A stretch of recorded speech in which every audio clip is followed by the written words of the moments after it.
And we do have a special guest who's on the phone line, Scoop Jackson, who I just mentioned, who writes for the Sun-Times. A lot of you remember ESPN as well. Scoop, your column about Derrick Rose this week was so beautifully written. I had to reach out to you this morning. I mean, I just want to, you wrote, acceptance is different from validation, which is different from affirmation. And I was like, oh my gosh, this is so well written. You could tell that you have a feeling, a very visceral feeling for this young man. Yeah, I do, and good to talk to you both, two of my favorite people, so I appreciate you having me on. Yeah, with Derrick, it's a little bit different because, as I said earlier in the column, unless you, like, what did I say, raised, reared, uncle, father, grandfather, whatever, black kids that are in their 20s and 30s and early 30s right now, you really don't have that first-person account of what Derrick Rose really, really means.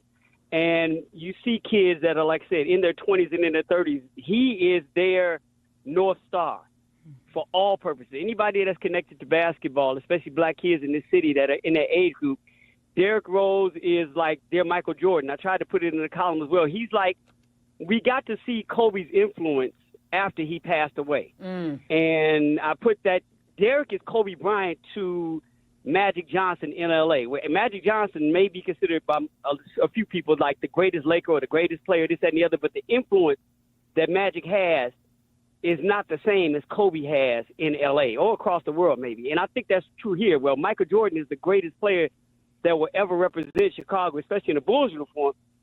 Derrick's influence stretches far deeper than Michael's does, and that's what I tried to get across. And me being a black male, having kids that are in their 20s and 30s and having nephews and, being in the neighborhoods and still speaking to kids all the time, all this, that, and the other, you really get to see firsthand experience. And a lot of people, especially in the media, who have found fault with Derrick Rose for whatever reasons, and I'm not saying he's perfect, but finding fault with Derrick Rose, I don't think they understand because they don't see that on an everyday basis. And I've been blessed to really see over the last 20-something years the impact that he's had throughout this city.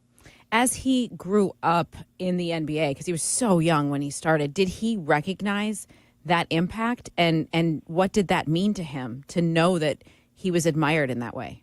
Here's the thing. I think it came later on. I think there were so many things that were roadblocking that, especially the turmoil that he went through with the Bulls organization and with a lot of people in the city dealing with the injuries that he was dealing with, and basically him feeling that part of the city kind of turned on him because of his inability to stay on the court, which was really kind of out of his hands.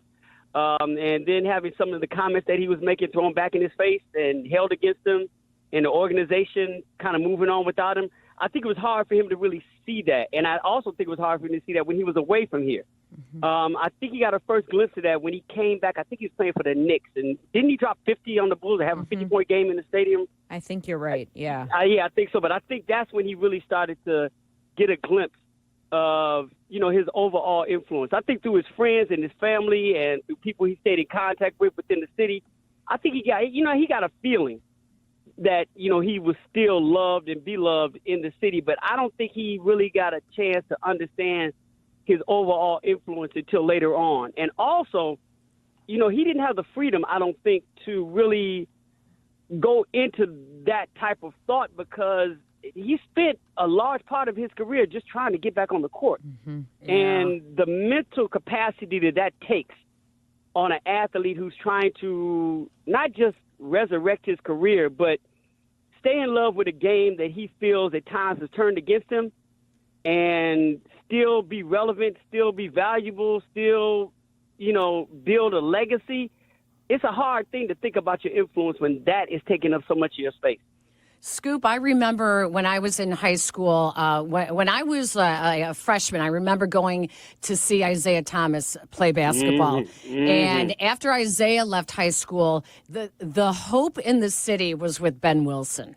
And Ben Wilson's murder was so tragically felt across the city that the city was really mourning for years, looking for that kind of hope from someone that could that could come from the neighborhoods and really represent what everybody saw in sports could do for you. And when Pooh came around, it really there was so much hope put on his shoulders. And I felt at a time that it was like he was seemed like such a fragile young man to be given so much of the city's hope. But he really blossomed into such a mature person that understood that he really had relevance in the city when it came to basketball and who he was. It is so apropos that you put it that way and mention those two individuals, because basically the blueprint that the Rose family used for Derrick was very similar to what Isaiah did, where he had older brothers, but he was the protected one. Yep. He was the GOAT. They did the exact, they followed that blueprint to a T. And you have to understand, Derrick's name started popping up around the city as being that next child in 7th grade. Oh, gosh. A lot of people think it was when he got to Simeon, but no, when he was doing it Beasley in 7th grade, you know, cats that were following basketball, that knew basketball, started putting his name there, and he's the next one. You know, it was like, you know, Morpheus, like, all right, we're going to hand it over to you, Neo. You're the one. You know, we started putting that on him in 7th grade, and he lived up to that, even as he wasn't able to play his freshman year, because Coach Hambrick really didn't believe in that, you know, but he knew he had somebody, he knew he had something special in his hand. And for that kid to start getting that type of responsibility, that's a great word you use, responsibility, in 7th grade, and for him to carry that, and then still carry that, not just because he's from here, but then get drafted by here and hold that down within an organization that is not only, keep in mind what you're saying now, because I want to give it another layer. He's through high school and, you know, going to Memphis and almost winning the national championship, which is crazy. He still held down Ben Wilson's legacy. Yep. Everybody was calling him the second coming while he was in high school. And you look at what he's able to do in high school.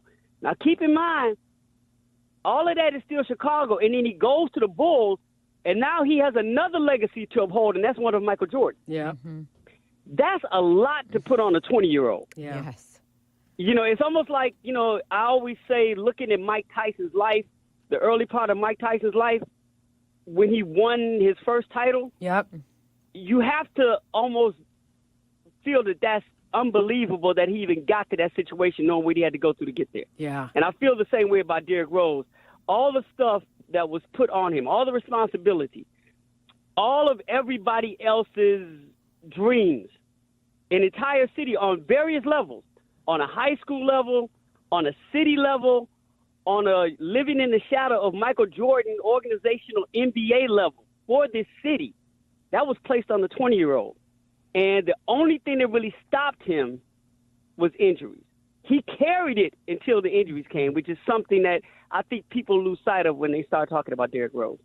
We're talking to Scoop Jackson, who writes for the Sun-Times and a Chicago native, a very passionate Chicago native. We love that about you. For the Bulls to now announce that they are going to retire his jersey, it's such an honor to have that happen. What do you hope that young kids who maybe didn't see him play will now recognize about who Derrick Rose was in our city and what he meant to beyond the basketball court? Here's where I am with that. I really do believe, because I've watched this, and you all have watched it too. I've watched this new narrative come about where the last generation and this current generation, they really go by this, I don't even know how to label it. They go by this train of thought that if I didn't see it, then I'm not going to honor it.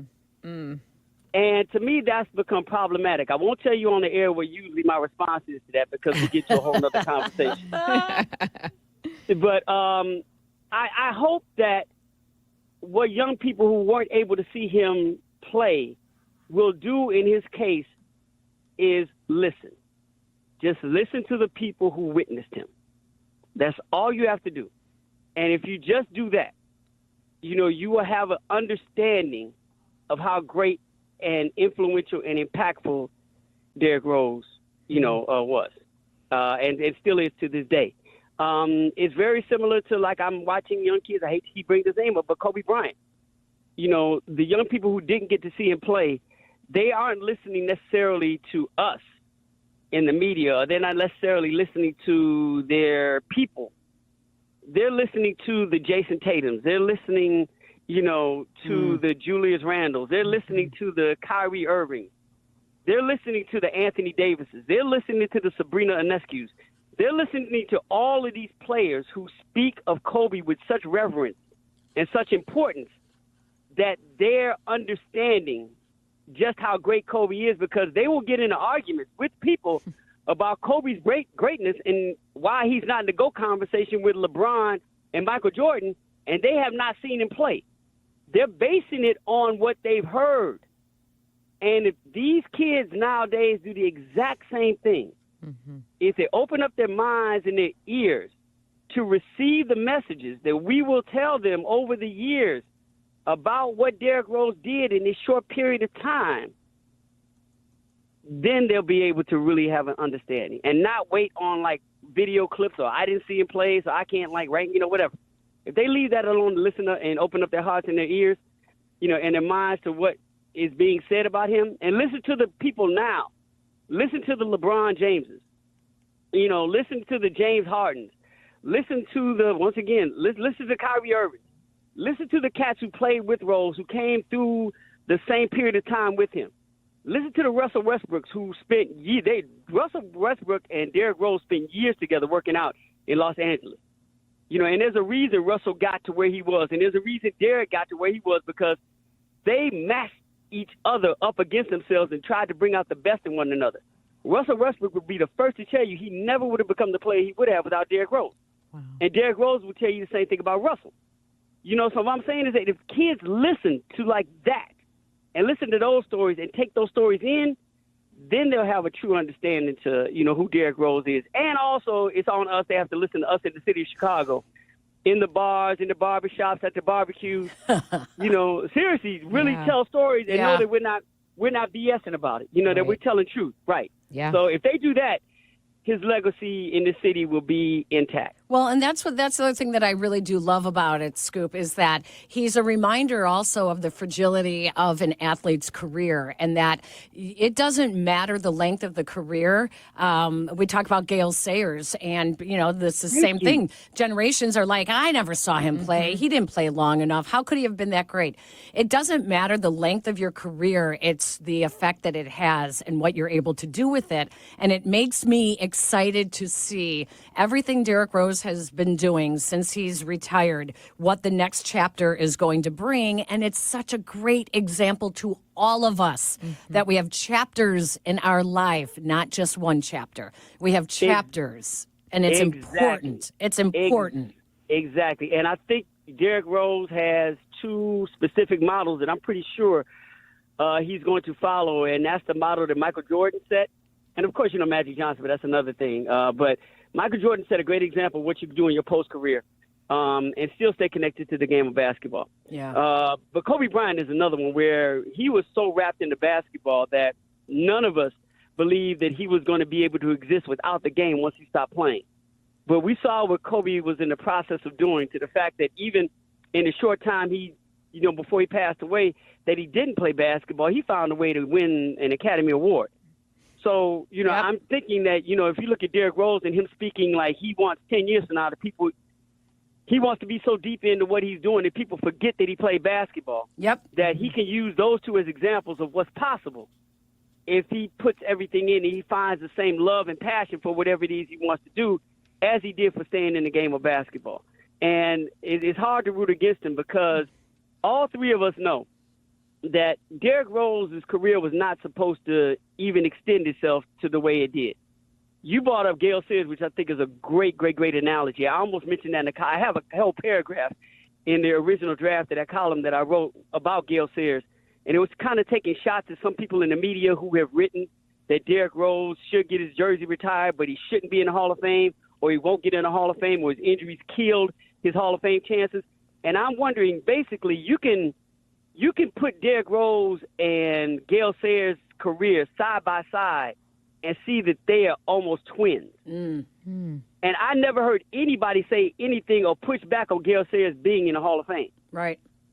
So why are you saying that Derrick shouldn't when somebody who's at the exact same situation happened, and a shorter career, mind, Right. and a shorter career? At least Derrick found a way to extend his, to have a full career, to retire and leave the game on his own terms.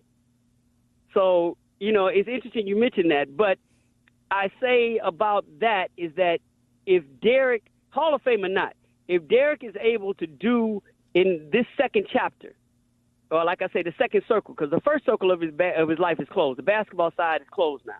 So the first circle is closed. Now if he's able to do in his second circle what he's able to do in basketball and put the same perseverance and tenacity, because we all know he wasn't supposed to have a 20-year career. The way this thing was going, it was not supposed to go this long. Yeah. At all. But that's all on him. And if he put that same thing into what he's doing in his second circle, I'm pretty sure his prophecy will come true, where there will be people like, damn, Derrick Rose play basketball? I hope that's true. Wouldn't that would be amazing. Scoop, Yeah, before we let you go, my fellow foodie, did you get to the Charlie Trotter pop-up? You know what? I did not have a chance, and I was mad because that's all they tried to get us to do, my wife and I and me to do while we were there at Ever. Well, guess what? You have to get the Charlie Trotters pop-up. But I did get the Charlie Trotters before he shut down, so I'm still good. Well, I just got an email this morning saying that they are bringing the pop-up back, and thanks to Charlie Trotter's son, it is going to be at the original Charlie Trotter's restaurant for 1 month.